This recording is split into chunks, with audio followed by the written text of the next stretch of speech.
네, 12장에서 성령의 다양한 은사들을 언급했던 바울이 13장에서는 은사를 사용하는 가장 좋은 길 사랑을 강조하였습니다. 그리고 이제 14장에서 고린도 교회 예배에서 은사를 사용하는 것에 대한 이야기를 하면서 고린도 교회 예배에 대한 그런 조언들, 그런 권면들을 마무리하고 있습니다. 고린도 교회 일부 성도들은 방언의 은사에 은사를 과도하게 집착하고 강조하였습니다. 그들은 인간의 이해를 초월하는 천상의 언어다, 이것이 천사의 말이다라고 하는 것으로 생각을 하였고, 그래서 방언 말하는 것을 자신의 영적인 성숙과 그런 경건을 나타내는 것이다라고 나타내는 지표라고 믿었고, 그래서 이것을 자랑하고 내세우고 과시하였습니다. 그러다 보니까 그들의 예배는 여러 성도가 성령의 감동하심을 따라 그 아래에서 이제 말을 하게 되는, 방언을 말하는 것이었지만, 서로 알아들을 수 없는, 이해할 수 없는 그런 말들을 순서 없이, 두서 없이 동시에 하면서 무질서한 혼란에 빠지게 되었습니다. 바울은 공동체 예배에서는 교회의 덕을 세우는 예언, 특별히 모두가 알아들을 수 있는 이 말이 필요하다라고 가르치고 있습니다. 다른 사람들이 알아들 수 없는 방언은 그것을 통역을 하든지 아니면 개인의 기도를 위해서 사용을 해야 되고, 공동체 예배에서는 모든 사람들이 알아들 수 있는, 그리고 권면하고 위로하는 예언을 해야 된다라고 바울은 가르치고 있습니다. 1절에서 바울은 13장에서 강조했던 사랑을 추구해야 된다라고 다시 말하면서 은사를 사용하는 가장 좋은 길, 사랑에 대해서 말했던 것을 마무리합니다. 그리고 신령한 것을 사모하라라는 말씀을 통하여서 12장에서 성령의 다양한 은사들을 언급했던 것에 대해서 그것에 이어지는 내용을 말씀하고 있습니다. 12장 마지막 부분에서 바울은 다양한 은사들의 목록을 언급을 하면서 고린도 교회 성도들에게 더욱 큰 은사를 사모하라라고 권면하였습니다. 본문에서 바울이 사랑을 추구하는 가운데 신령한 것을 사모하라는 권면을 통해서 고린도의 성도들이 좋아하고 추구하던 방언보다 예언이 교회의 덕을 세우는데 보다 더 큰 은사다라는 개념을 가르치면서 특별히 예언을 해야 된다라고 말씀을 하고 있습니다. 방언을 말하는 사람은 그것을 사람에게 그 말을 하는 것이 아니라 하나님께 그 말을 하는 것이다라고 말합니다. 또 사람은 이를 알아들을 수가 없고 영으로 비밀을 말하는 것이다라고 하고 있습니다. 즉 방언을 말하는 것은 성령의 은사이기 때문에 그것을 말하는 사람은 영으로, 성령의 감동으로 말을 하는 것입니다. 그러나 그 말하는 것은 사람들이 알아들을 수 없고 이해할 수 없기 때문에 그것은 하나님께 기도하는 자가 비밀을 말하는 것이다 라고 바울은 가르치고 있습니다. 반대로 예언하는 것은 사람에게 말을 하고 그래서 교회의 덕을 세우고 그 사람을 권면하고 위로한다라고 말씀합니다.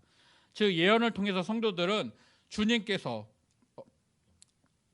하시는 말씀을, 그리고 주님에 대해서 더욱더 알게 되고, 또한 자신의 믿음에 대해서 더 많은 것들을 배우게 되고 깨닫게 되어서 온 교회가 온전한 하나의 몸으로, 그리고 하나의 공동체로 성장할 수 있도록 돕게 됩니다. 사랑을 추구하는 가운데 신령한 것을 사모하라라는 권면에 알맞는 그런 은사인 것입니다. 하지만 방언을 말하는 사람은 자기의 덕을 세운다라고 말하고 있습니다.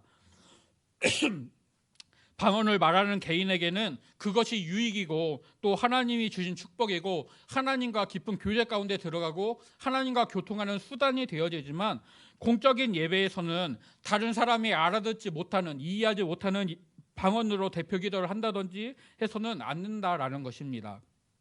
그것이 자기 자신에게는 덕이 되지만 다른 사람에게는 알아들을 수 없는, 이해할 수 없는 말이기 때문에 교회 공동체 전부에 덕을 세우지는 못한다라는 것입니다. 그래서 바울은 고린도의 성도들 모두가 방언을 말하기를 원하지만 특별히 예언하기를 원한다라고 그의 말을 전하고 있습니다.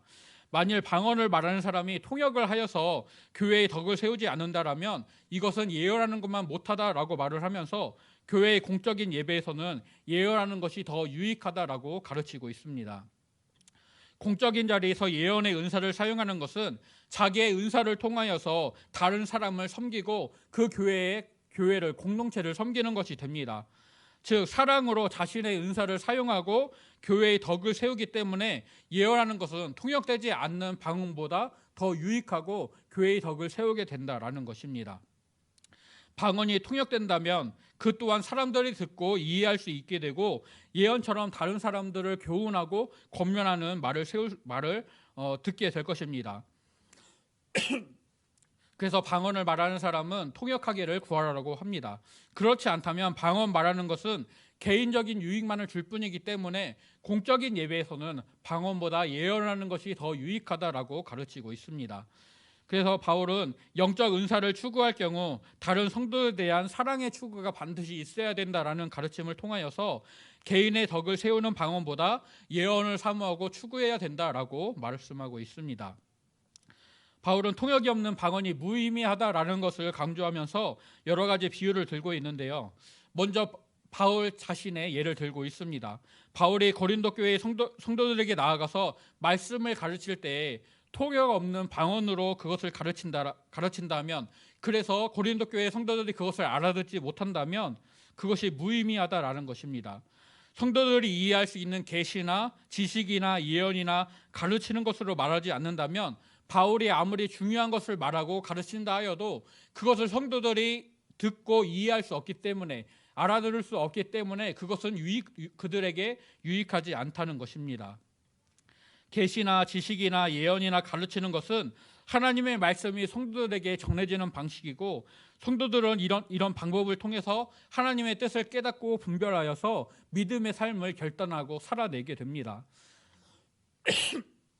하지만 바울이 방언만을 말한다면, 그리고 그것이 통역되지 않는다면 아무것도 이해하지 못하고 깨닫지 못하여서 올바른 믿음의 삶을 결단하지도 못하고 살아낼 수도 없게 됩니다.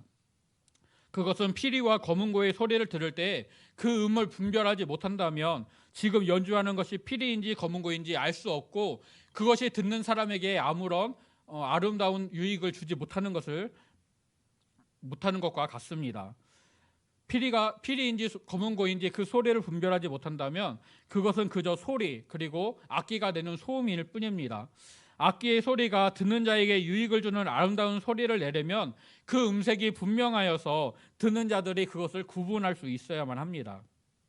나팔 소리도 그렇습니다. 신호를 주기 위해서 나팔을 부르는데 분명하지 못한 소리를 낸다면 그 나팔 소리의 의미를 알 수 없기 때문에 그것에 맞는 행동을 할 수가 없습니다. 전쟁을 준비하라는 나팔을 부르는데 그것이 분명하지 않다면 전쟁을 준비할 수가 없습니다. 예전에 EBS 방송에서 정글 밀림에서 동물들이 살아가는 모습을 보여준 적이 있었는데요. 원숭이와 새들과 그리고 작은 동물들이 원숭이들이 사는 곳 주변에 뭉쳐서 있었습니다. 그리고 원숭이들이 나무 위에서 주변을 둘러보면서 사자나 표범 같은 그런 포식자들이 등장하게 될 때는 그들이 평소에 내는 소리와 다른 소리를 내는 것을 볼 수가 있었습니다. 새들이나 다른 짐승들이 원숭이들이 내는 소리를 듣고 그것이 무슨 의미다인 것은 그것이 무슨 의미를 뜻하는지는 알지 못하지만 그 소리의 구분을 통하여서 지금 포식자가 오고 있다, 아니면 지금 주변에 아무것도 없다라는 것을 분별하고 그들이 생활하는 것을 볼 수가 있었습니다. 즉 우리가 소리를 듣게 될 때 그것이 그 음을 분별하지 못한다라면 그것이 나에게 도움이 되지 못하고 유익하지 못하다는 것입니다. 바울이 드는 비유들의 목적은 통역이 없는 방언은 아무것도 전달해주지 못한다, 그 뜻을 분명히 전달해주지 못한다라는 것입니다. 아무런 지식을 전달하거나 가르치거나 깨닫게 할 수가 없고 그저 무의미한 소음을 내는 시끄러운 악기와 같을 뿐이다라는 것을 통역이 없는 방언이 바로 그런 것이다라고 가르치고 있습니다. 바울의 비유들은 다른 사람에게 유익이 되기 위하여서 명확하고 효과적으로 그 내용이 전달될 수 있어야 된다라는 것을 가르쳐 줍니다. 이 원리를 바울은 고린도 교회에 적용을 하고 있습니다. 성도들이 혀로 알아듣기 쉬운 말을 하지 않는다면 그 말하는 내용을 정확하고 분명하게 알지 못합니다. 그저 허공에 대고 말하는 것과 같은 무의미한 것이 되어버립니다. 바울은 세상에 소리나 언어의 종류가 많다, 그리고 뜻없는 소리가 없다라고 말을 하고 있습니다. 하지만 내가 그 소리의 뜻을 알지 못하면 그것은 나에게 아무런 소용이 없게 되는 것이죠. 돌고래들이 울음소리로 자기들의 의사를 표현하고 주변의 동료들과 함께 어떤 계획들을 어떤 목적들을 정하고 그런 일들을 행한다고 합니다. 서로 그 울음소리로 의사소통을 하는 것이죠. 하지만 사람에게는 그것이 단순히 돌고래의 울음소리일 뿐입니다. 그 소리가 분명히 어떤 것을 뜻하고 어떤 행동을 유발시키는 것이지만 우리가 그 뜻을 이해하지 못한다면 그것은 그냥 물고기의 울음소리일 뿐이죠. 그 뜻을 알지 못하기 때문에 돌고래끼리는 그것이 의사소통의 수단이 되지만 사람과 돌고래 사이에서는 그것이 서로 울음소리로 남게 될 뿐입니다. 고린도는 상업과 교통의 중심지였고 무역이 성행했습니다. 지중해 전역에서 사람들이 고린도에 들리고 모여들었습니다. 각 지역에서 온 사람들이 자기들 나라의 말만 하고 서로 공용되는 언어를 말하지 않는다라면 그 누구도 그가 말하는 것을 알지 못하고 이해하지 못하여서 제대로 된 소통이나 상행위 같은 것들을 할 수가 없을 것입니다. 그들은 서로에게 자신의 감정을 표현하고 자신의 의사를 표현하면서 많은 말을 하겠지만 서로 알아듣지 못하는 그런 말로만 그칠 뿐입니다. 마찬가지로 고린도 교회의 성도들이 방언을 아무리 잘 말해도 그것이 통역되지 않는다라면 외국인이 알아듣지 못하는 말을 하는 것과 같을 뿐입니다. 통역 없이 자기 중심적으로 사용되는 방언은 사랑으로 감당하는 은사가 아니고 교회의 덕을 세우지 못한다라는 것입니다. 서로의 말을 이해하지 못하고 교회를 유익하게 하지 못한다라는 것이 바로 바울의 가르침이었습니다. 바울은 고린도의 성도들이 영적인 것을 추구하고 있다, 사모하고 있다 라고 그것을 인정하면서 이제 바울의 가르침을 통해서 사랑을 추구하는 가운데 교회의 덕을 세우는 신령한 것을 사모해야 된다는 것을 알게 되었으니 이것을 위하여서 영적인 은사들이 더욱더 풍성히 나타나도록 기도해야 된다라고 가르칩니다. 전에는 방언을 말하고 이것으로 그치고 그 방언을 말하는 것을 자랑으로 삼았다면 이제는 거기서 멈추는 것이 아니라 방언을 말하는 자들은 통역할 수 있기를 간구하여서 그 방언으로 말하는 것들을 통역하고 이를 통해 교회의 덕을 세워야 된다라고 가르치고 있습니다. 방언으로 기도하는 자는 영이 그 기도하는 자의 영이 하나님께 기도하여서 하나님과 교통을 하게 됩니다. 이것이 방언으로 기도하는 사람에게는 분명한 유익이지만 이 방언을 통역하여서 그가 영으로 기도하는 것이 무엇인지를 깨닫고 그 교훈을 얻는 것이 그에게 더욱더 유익한 것입니다. 이것을 바울은 나의 마음은 열매를 맺지 못한다라는 말씀으로 설명을 하고 있습니다.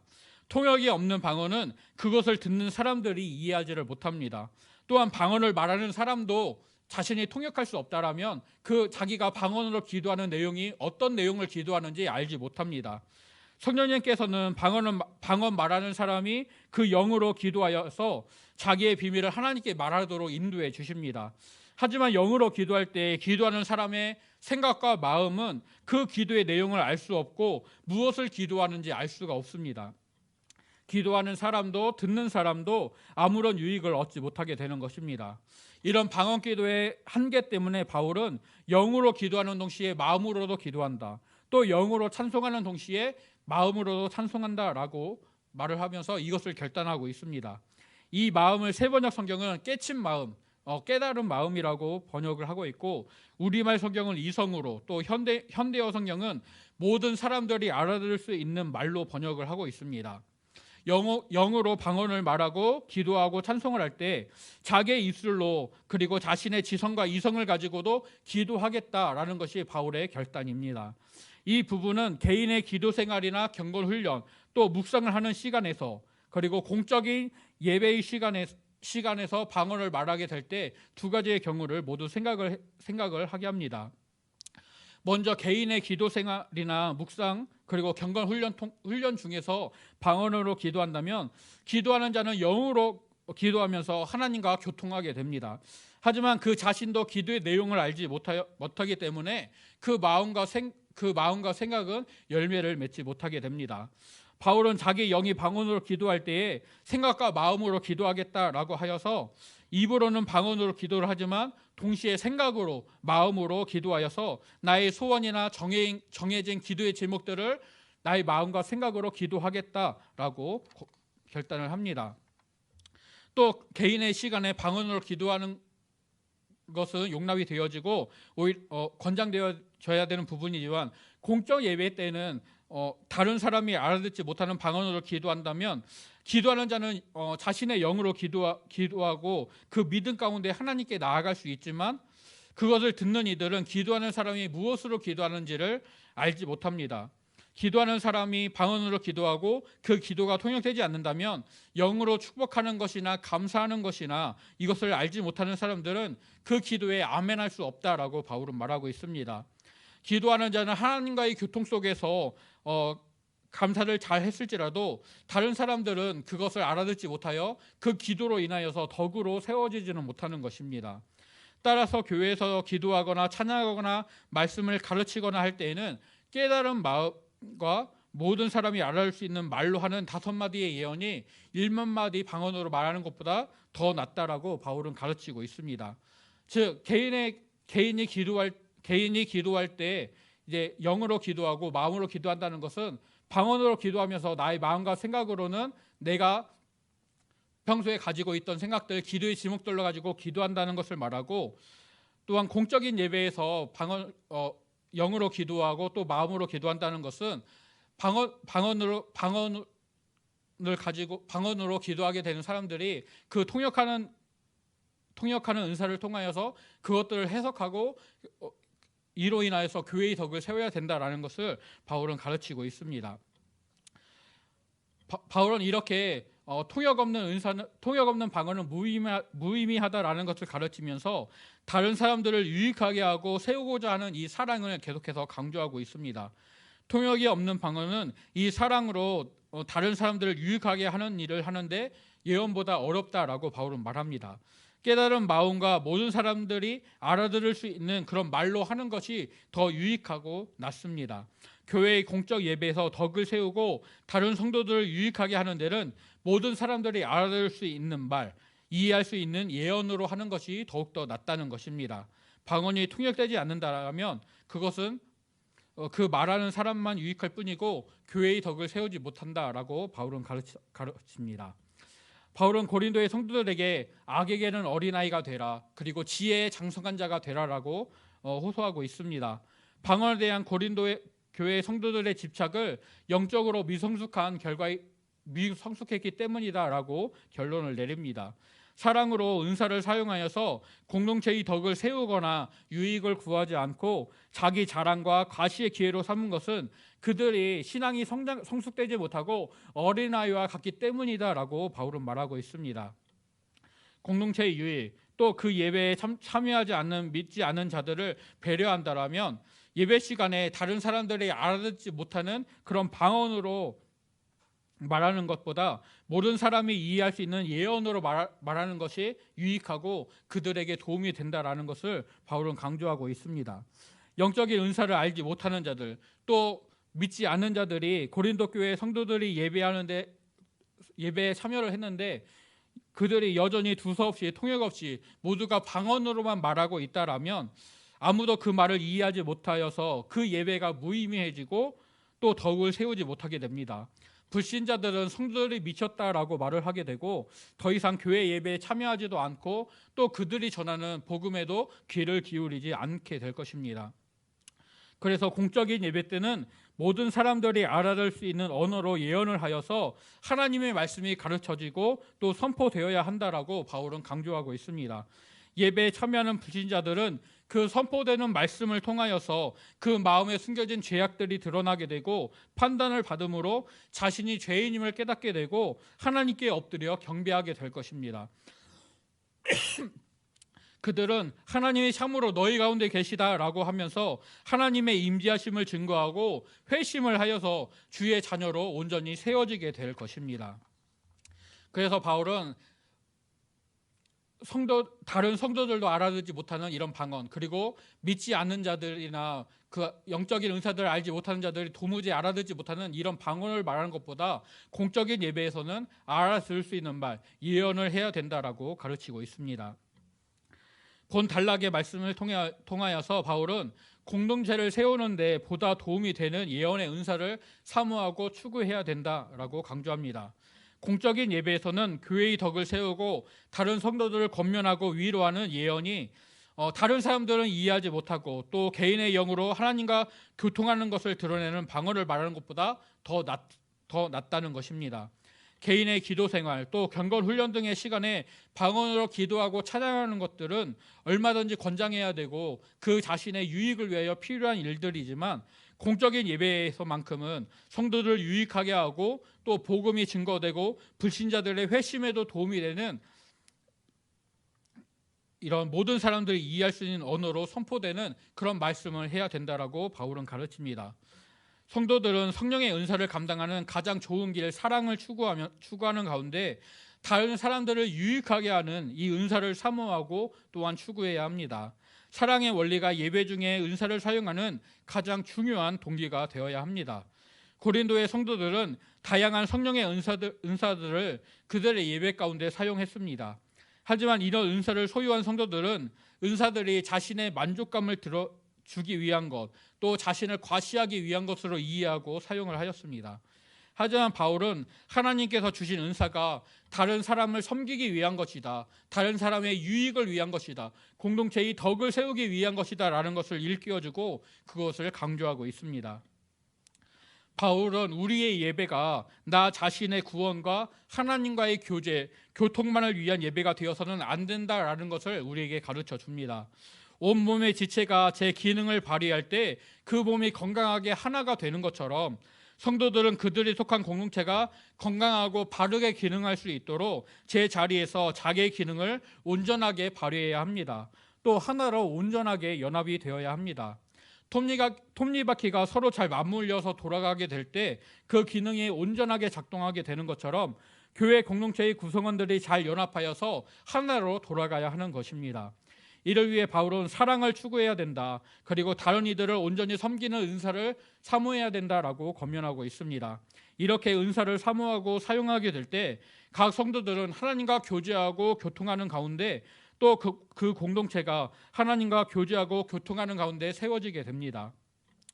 우리의 예배가 먼저는 내가 하나님과 교통하는 가운데, 그리고 다음으로는 성도들 간의 연합을 이루는 가운데, 이것이 또 믿지 않는 자들에게 증거가 되어지는 온전한 예배가 되어지기를 간절히 소원하고 축복합니다. 하나님께서 나에게 주신 은사를 가지고 맡겨진 직분을 감당하면서 지혜롭게 성장하여서 성숙한 공동체를 만들어가는 저와 성도님들이 되시기를 간절히 소원합니다. 이 은사들을 나의 자랑이나 나의 과시가 아니라 하나님께서 세워주신 이 공동체를 온전하게 하는 그것을 분명히 기억하면서 하나님께서 주신 은사를 사랑으로 감당하는 가운데 우리 공동체를 건강하게 세워가는 저와 성도님들이 되시기를 간절히 소원하고 축복합니다.